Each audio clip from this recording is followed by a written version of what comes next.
So guys आज हम नया सब्जेक्ट स्टार्ट कर रहे हैं जिसका नाम है extension education.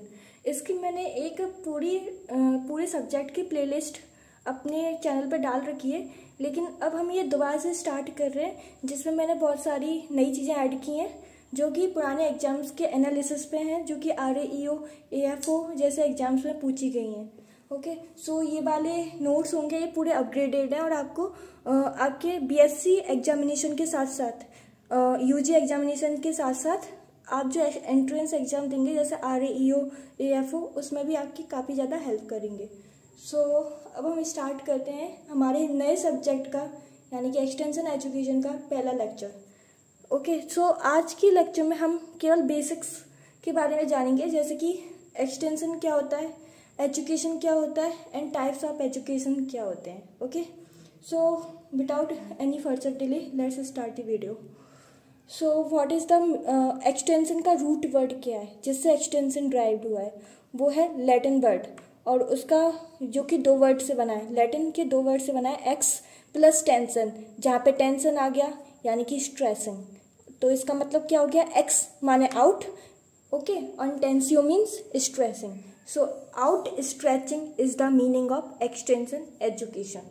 So what is education? Simple है, हम स्कूल जाते हैं, एजुकेशन लेते हैं ताकि हमारे बिहेवियर में चेंजेस आएँ। जैसे हम जाते थे पहले, आपने देखा होगा स्कूल में यदि हम लेट हो जाते थे तो हमें असेंबली लाइन के बाहर खड़ा कर दिया जाता था। ऐसा क्यों होता था? ताकि हमारे अंदर मैनर्स आए, हम अच्छे से मैनर्स सीखें, हमारे बिहेवियर में चेंजेस आएँ कि हमें जो भी काम होता है वो टाइम से करना चाहिए। यदि हम डिले करेंगे तो टाइम हमारे साथ डिले कर देगा, हमारे करियर के साथ डिले कर देगा। ओके, सो ऐसा हमने स्कूल में सीखा है, जैसे कि नेल्स वगैरह काट के जाना पड़ता था, अच्छे से डिसिप्लिन में जाना पड़ता था। तो वो क्या सिखाती है, सब हमें एजुकेशन ही सिखाती है, हमारे बिहेवियर में चेंज आना और हमें हमें बुजुर्गों को रेस्पेक्ट देनी चाहिए। ये सब क्या है, हमारे बिहेवियर में एक फेवरेबल चेंजेस हैं। ओके, सो ये सब हमें एक एजुकेशन ही सिखाती है। ओके, सो एजुकेशन क्या होता है? It is a process of bringing desirable changes into the behavior of human being. Okay, education is effective when it brings CASA changes. Okay, अब हम एजुकेशन को भी कब इफेक्टिव मानेंगे कि वो CASA चेंजेस लाएगी, तभी हमारी एजुकेशन इफेक्टिव होगी। CASA का मतलब क्या है कि ऐसे, ये बहुत इंपॉर्टेंट है क्योंकि एग्जाम्स में आ चुका है, आपके RAEO एग्जाम में आ चुका है कि एजुकेशन को हम कब इफेक्टिव मानेंगे, जब वो CASA चेंजेस लेकर आएगी। सो के फॉर नॉलेज, यानी कि हम क्या जानते हैं, वो होती है हमारी नॉलेज। ओके, के क्या बताता है? नॉलेज को, जो हम जानते हैं। एक किसको बताता है? एटीट्यूड, यानी कि एजुकेशन हमारी नॉलेज में चेंज लाती है। जैसे हम स्कूल से निकल के कॉलेज में जाते हैं यानी कि हमारी एजुकेशन में अपग्रेडेशन हो रहा है। Okay, then attitude, what we think, हमारे सोचने की शक्ति को बदलती है। हम जो सोचते आ रहे थे बचपन से, अगर हमें जानकारी होगी तो वो हमारी एटीट्यूड को भी, थिंकिंग एबिलिटी को भी बदल देगी। Skills, both physical and mental, what we can do, and then action, what we do. So education bring these CASA changes, then we can say that education is effective. Okay, हम जब ही education को effective बोलेंगे जब वो CASA changes bring करेगी। Okay, सो अब हम देखते हैं types of education. Types of education आपके BSc एग्जामिनेशन के साथ साथ, यानी कि आपका जो एक्सटेंशन के मिड टर्म, फाइनल, उन एग्जाम्स के साथ साथ आपके लिए ज़रूरी होगा किसमें, RAEO AFO नाबार्ड जैसे एग्जाम में भी। इनमें से बहुत क्वेश्चन आते हैं। एक्सटेंशन में मेनली किस चीज़ से क्वेश्चन आते हैं? एक तो ये एजुकेशन में, टाइप्स ऑफ एजुकेशन में पूछ लेंगे कि एक्सटेंशन किस टाइप में आता है, तो वो हम आगे देखेंगे कि ये नॉन फॉर्मल एजुकेशन में आता है। ओके, सो अब हम देखते हैं टाइप्स ऑफ एजुकेशन में पहला आता है इनफॉर्मल एजुकेशन।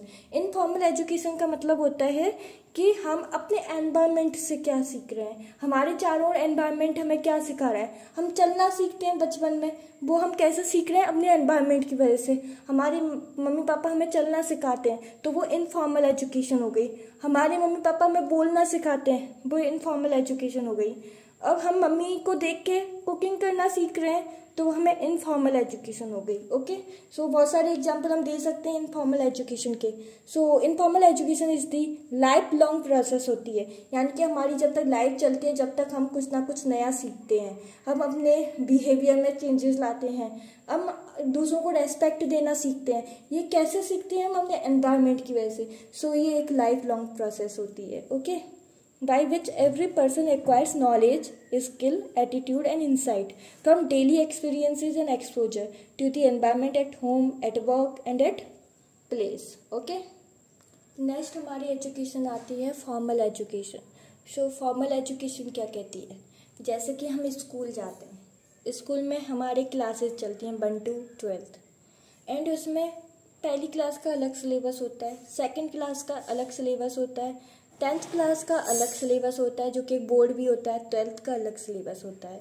ओके, एंड हमें रूल्स एंड रेगुलेशन फॉलो करने होते हैं, हमें एक प्रॉपर ड्रेस में जाना पड़ता है, एक ड्रेस कोड होता है, हमें मेंटेन बाल करके जाना पड़ता है, और क्या करना पड़ता है, हमें टाइम से स्कूल जाना पड़ता है। और हमारे साथ में जो भी सीखने वाले लोग हैं, यानी कि हमारे साथ में और भी स्टूडेंट होते हैं, वो भी कैसे होते हैं? हमारी ही एज के होते हैं, हमारी जैसी ही नॉलेज होती है उनमें। सो वो होमोजीनियस होते हैं, यानी कि एक जैसा सेम होमोजीनियस होते हैं। सो यही है हमारी फॉर्मल एजुकेशन। देखते हैं इसे। Is highly institutionalised, chronologically graded and hierarchically structured. It starts from school education and reaching up to university education. Okay, ये क्या होती है? बहुत अच्छे से इसमें रूल्स एंड नियम फॉलो होते हैं। एजुकेशन को समझने के लिए आपको 3 चीज़ समझनी है। एक होता है लर्नर, एक होता है टीचर और एक होता है रूल्स एंड रेगुलेशन। अगर लर्नर और टीचर के बीच में यदि रूल्स एंड रेगुलेशन है तो फॉर्मल एजुकेशन होगी, यदि रूल्स एंड रेगुलेशन नहीं है तो नॉन फॉर्मल एजुकेशन होगी। Okay, this is the basic difference between formal education and non formal education. Okay, ये स्कूल्स वगैरह में जो भी एजुकेशन हम ले रहे हैं, कॉलेजेस में हम जो भी एजुकेशन ले रहे हैं, वो सब फॉर्मल एजुकेशन है। ओके, अब हम देखते हैं non formal education which is most important because extension education is the example of non formal education. So, is an organized, systematic educational activity carried on outside the framework of the formal system to provide selected type of learning to particular subgroups in a population, including adult and children's. Example extension education. Non formal education क्या होता है? जो कि एक structured यानी कि building से बाहर हो रहा है, कि एक इंस्टीट्यूशन ऑर्गेनाइजेशन के बाहर हो रहा है. ये भी सिस्टमेटिक होता है क्योंकि जो हमारे एक्सटेंशन वर्कर होते हैं वो रिसर्च लैब से जाकर जो नॉलेज होती है वो फार्मर फील्ड पे जाके उन्हें देते हैं, उनकी प्रॉब्लम रिसर्चर्स के पास ले जाते हैं. तो ये भी एक तरह से सिस्टमेटिक एजुकेशनल प्रोसेस ही होती है और ये पढ़िए फॉर्मल एजुकेशन के बाहर ही होती है. ओके, और ये कैसे इसमें हम कैसे सिखाते हैं? जो हमारे जो ग्रुप होते हैं ना वो ऐसे हो सकते हैं, जैसे फार्मर हो गया, फार्मर की फैमिली हो गई, उसमें वुमेन, मैन, एडल्ट, बच्चे, बूढ़े सब आ जाते हैं, यानी कि वो हमारी हेट्रोजीनियस पॉपुलेशन हुई नॉन फॉर्मल एजुकेशन में. इसके अंदर कोई रूल्स एंड रेगुलेशन फॉलो नहीं होते और पार्टिसिपेशन वॉलंटरी होता है. लेकिन हमारे फॉर्मल एजुकेशन में जो पार्टिसिपेशन था वो कैसे था? कंपल्सरी था. ओके, सो नॉन फॉर्मल, ये याद रखना, extension education is an example of non formal education. अब जो कि 10 मार्क्स का क्वेश्चन आपके फाइनल एग्जाम में आएगा वो है difference between formal education and extension education. ये क्वेश्चन तो मस्ट है कि ये आएगा जरूर, इसलिए इसे अच्छे से पढ़ लेना. Okay, so what is the difference between formal education and extension education? So formal education है वो टीचर से स्टार्ट होती है और वो क्या पढ़ाते हैं? थ्योरी पढ़ाते हैं एंड देन प्रैक्टिकल पे ले जाते हैं. जैसे कि हम प्रैक्टिकल करने जाते हैं, सॉइल साइंस का प्रैक्टिकल हो गया, तो पहले हमारे टीचर हमें थ्योरी के माध्यम से बताएंगे, हमें लिखवाएंगे, देन हम प्रैक्टिकल पे प्रोसीड करेंगे. सो ये होता है फॉर्मल एजुकेशन, यानी कि हम थ्योरी से स्टार्ट करते हैं देन प्रैक्टिकल पे जाते हैं. ओके, एंड इसमें टीचर हमें पढ़ाते हैं. और लेकिन एक्सटेंशन एजुकेशन में एक्सटेंशन बढ़कर हमें पढ़ाता है, हमें नहीं, फार्मर्स को पढ़ाता है. ओके, एक्सटेंशन बढ़कर स्टार्ट करता है विद प्रैक्टिकल, यानी कि प्रैक्टिकल से ये स्टार्ट होती है एंड देन वो फॉर्मुलेट करता है थ्योरी. यानी कि पहले वो प्रॉब्लम्स उसने जानी फार्मर की, तो उन्होंने प्रैक्टिकल किया एंड देन उनने फार्मर को आके बताया उस प्रैक्टिकल को. रिसर्च लैब में जाके जो भी प्रैक्टिकल था उनकी प्रॉब्लम का सॉल्यूशन उन्होंने ढूंढा, फिर उन्हें थ्योरी के माध्यम से बताया, यानी कि प्रैक्टिकली हो रहा है। जैसे फार्मर फील्ड पर जाके कोई भी नई रिसर्च हुई है उसको डेमोस्ट्रेट कर दिया फार्मर्स को, एंड देन उसकी थ्योरी जो बुकलेट है फिर वो उन्हें बांट दी, यानी कि उन्हें प्रैक्टिकल करके बताया एंड देन उसकी थ्योरी की। यानी कि हमारा जो एक्सटेंशन एजुकेशन होता है वो प्रैक्टिकल होता है, फिर बाद में थ्योरी होती है, यानी कि प्रैक्टिकल से थ्योरी फॉर्मुलेट होती है। स्टूडेंट स्टडी सब्जेक्ट, इसमें क्या होता है कि जो स्टूडेंट होते हैं स्टडी करते हैं सब्जेक्ट को, लेकिन इसमें फार्मर्स होते हैं वो प्रॉब्लम्स को स्टडी करते हैं। Student must adept themselves to the fixed curriculum offered, इसमें क्या होता है जो हमारे स्टूडेंट होते हैं उनके लिए एक फिक्स्ड क्यूरिकुलम होता है, एक फिक्स्ड सिलेबस होता है। Okay, it has no fixed curriculum और course of study and the farmers help to formulate the curriculum, इसमें फार्मर के इंटरेस्ट के हिसाब से क्यूरिकुलम बनाया जाता है। ओके, कोई पहले से प्री डिफाइंड कुछ वो नहीं होता कि प्री डिफाइंड कोई सिलेबस है, इसमें फार्मर की प्रॉब्लम्स के हिसाब से बनाया जाता है। Authority rest with the teacher, इसमें जो टीचर होता है उसके पास ही ऑथोरिटी होती है। ओके, और इसमें ऑथोरिटी फार्मर के पास होती है। Okay, and then class attendance is compulsory in formal education, लेकिन इसमें क्या होता है वॉलंटरी, यानी कि फार्मर चाहे तो वो अटेंड कर सकता है और फार्मर ना चाहे तो वो अटेंड नहीं कर सकता, यानी कि वॉलंटरी उनकी विल के ऊपर होता है। ओके, टीचर इंस्ट्रक्ट दी स्टूडेंट, इसमें क्या होता है कि जो टीचर होते हैं वो इंस्ट्रक्ट करते हैं स्टूडेंट को, लेकिन इसमें क्या होता है जो एक्सटेंशन वर्कर होता है ना वो पढ़ाता भी है और साथ ही साथ फार्मर से कुछ ना कुछ नया सीखता भी है।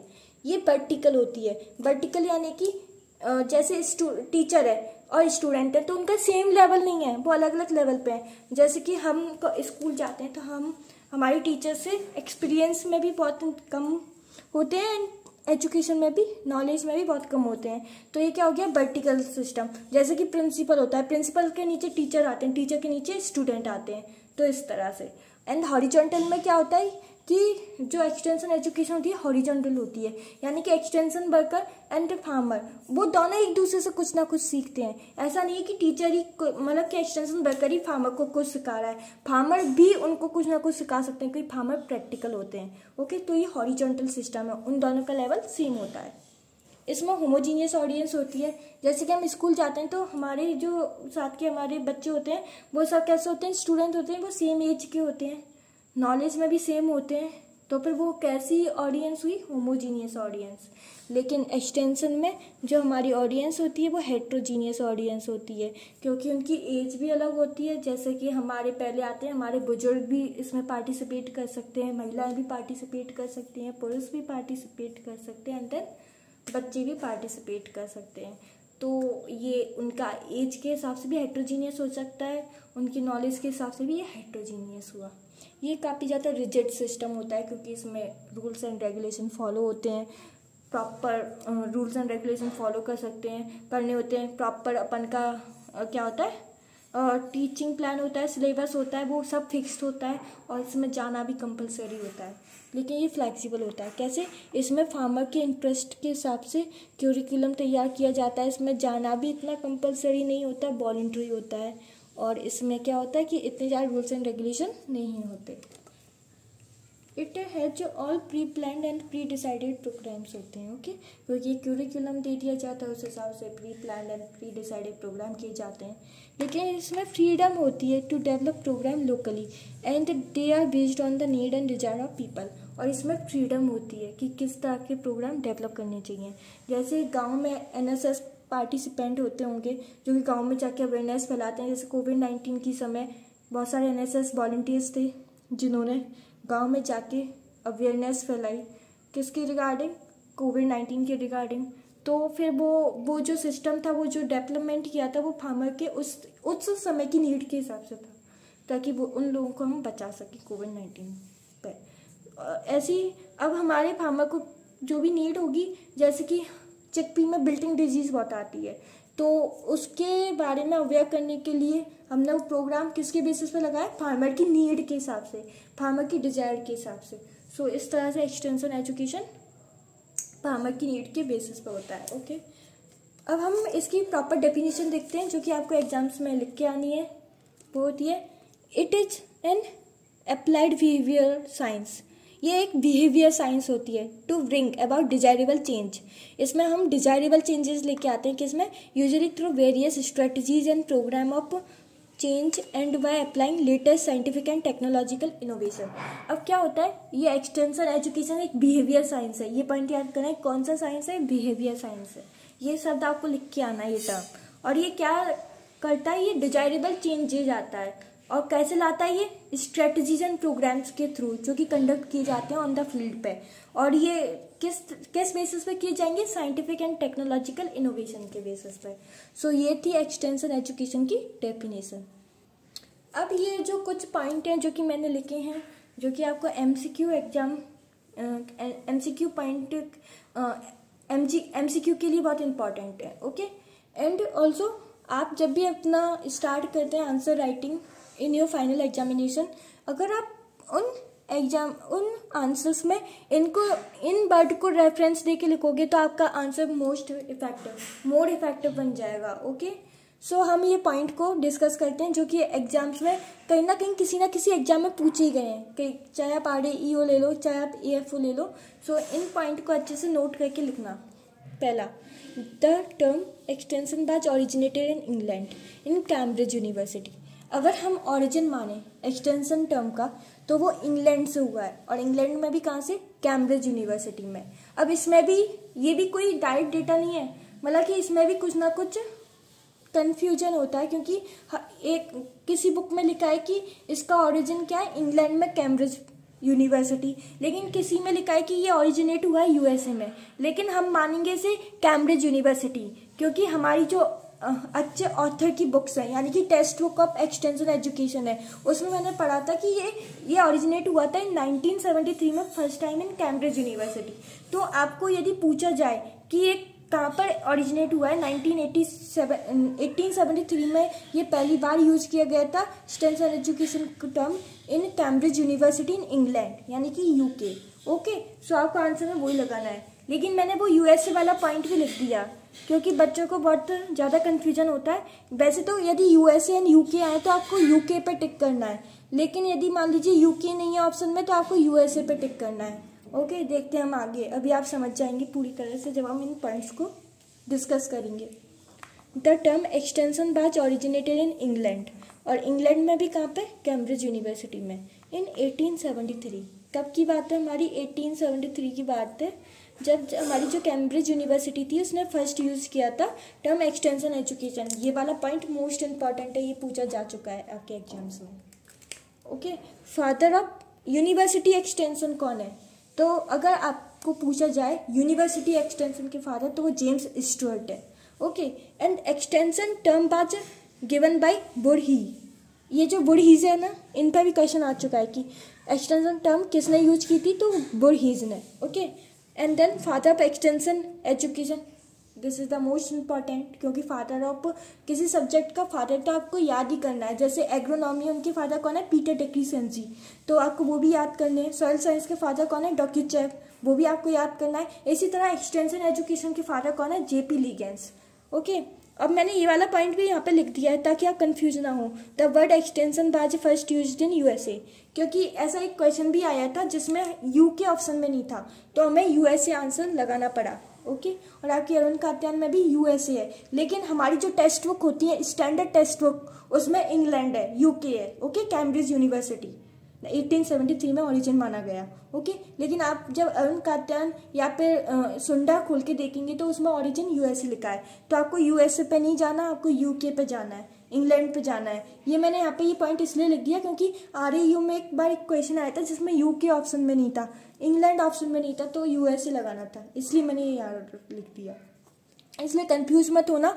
अगर आपसे कोई भी पूछे कि एक्सटेंशन वर्ड पहली बार कहाँ पे यूज हुआ था, तो वो इंग्लैंड में ही हुआ था, 1873 में कैम्ब्रिज यूनिवर्सिटी में। Okay, so extension education is origin in UK, United kingdom, जो कि इंग्लैंड यूनाइटेड किंगडम में ही आता है। ओके, इसमें कंफ्यूजन मत होना। ओके, सो अब हम आगे बढ़ते हैं।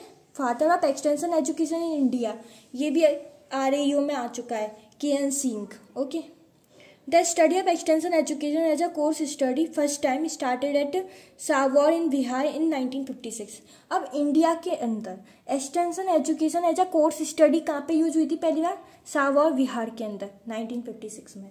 ओके, ये क्वेश्चन भी आपके मिड टर्म एग्जामिनेशन में आ चुका है। सो ये 9 पॉइंट्स हैं, इन्हें आपको अच्छे से याद कर लेने हैं। ओके, आई होप कि पहला लेक्चर आपको समझ में आया होगा। चाहे आप पहली बार भी ये लेक्चर पढ़ रहे हैं तो आपको एक अच्छे से क्लियर हो गया होगा, इसकी अंडरस्टैंडिंग हो गई होगी कि हमारा एक्सटेंशन एजुकेशन कैसा सब्जेक्ट है। Okay, thank you.